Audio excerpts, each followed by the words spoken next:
Howdy, some Dick Online. I just want to address what happened in Charlottesville. Um, I want to make a couple of points, I guess, on it.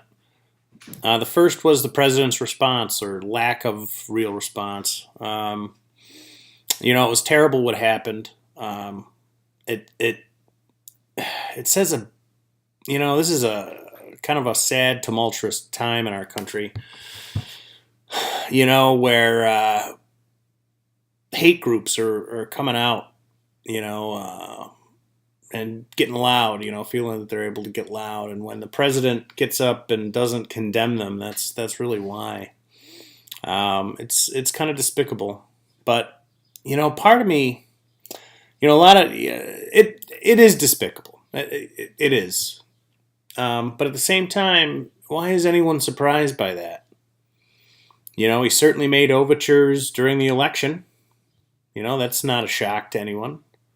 Who's this David Duke guy? Why would I say bad things about David Duke? Because, certainly David Duke doesn't say bad things about Donald Trump, and that's really what Donald Trump is all about. He doesn't say bad things about people who don't say bad things about him. You say he's great, he's going to say you're great. Even if you're Vladimir Putin, no problem.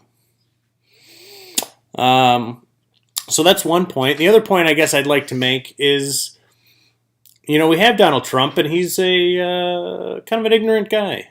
He gets most of his information from Fox News, of all places, right? That's his favorite channel. We know he loves to watch Fox News. I don't know if you've been paying attention, but Fox News for the last couple of years has been saying that Black Lives Matter is a bigoted, racist group. Basically making it sound like it's a black supremacist movement, which, clearly it's not. As I addressed in my other video, clearly it's saying Black Lives Matter also, right? When we consider the lives that matter, Black lives also matter, right? Because they've been getting the short end of the stick, like they don't so much. But if that's your source of information, and you're watching, what was Bill O'Reilly, and you're watching Justice Janine, and you're watching Tucker Carlson, and you're watching Hannity, well, they make it sound like the Black Lives Matter movement is just as bad. So why wouldn't he get up and say, we need to stop bigotry and hatred from many sides? Why wouldn't he believe that there really are many sides? Of course he does. That's the input that he gets. If we want to talk about this and the problem that it presents, you can't just talk about the president as though he appeared in out of a vacuum, where there was nothing before. It didn't start with Donald Trump. Now, he's certainly exacerbated it, right? He certainly has added fuel to the fire. He's fed the beast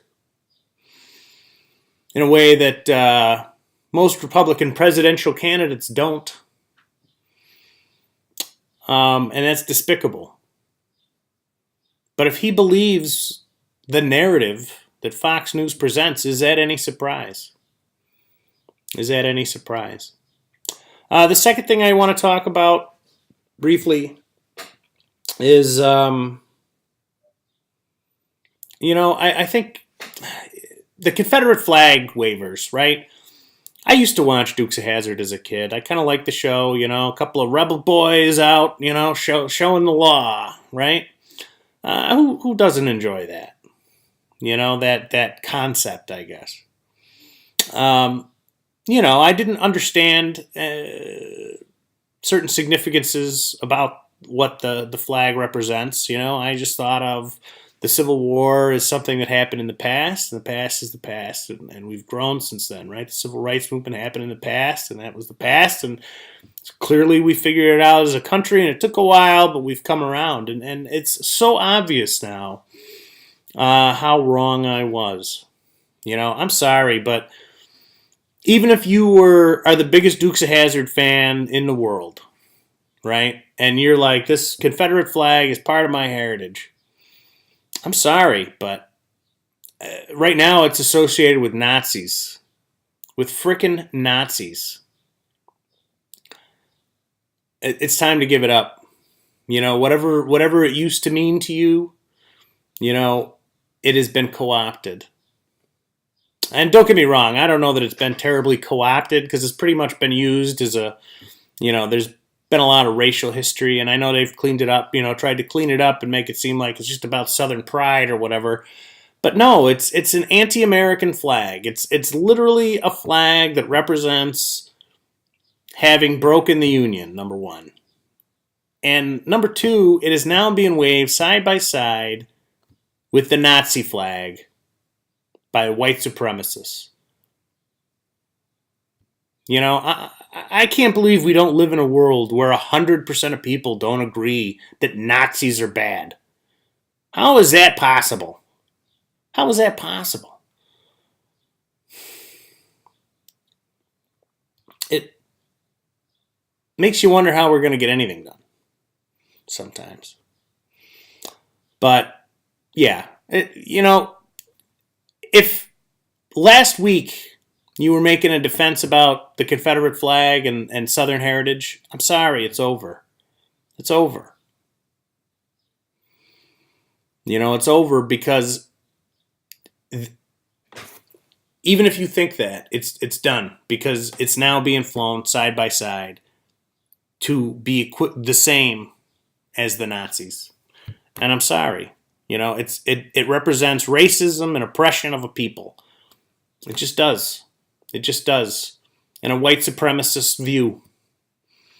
And I'm sorry, that's what it represents. You can't take back the Nazi symbol. It means what it means forever. And I'm sorry, that's the Confederate flag. You gotta, if you don't consider yourself a racist, you need to stop swinging. You need to stop waving it. It's just how it is. So that's my all my best goes out to anyone that was hurt, and certainly the woman who died, as well as the 2 police officers that died in the helicopter crash. That so far it does look like is not related to any violence, at least at the time of this recording. But yeah, I guess that's about it. I'm some dick online, and that's my opinion.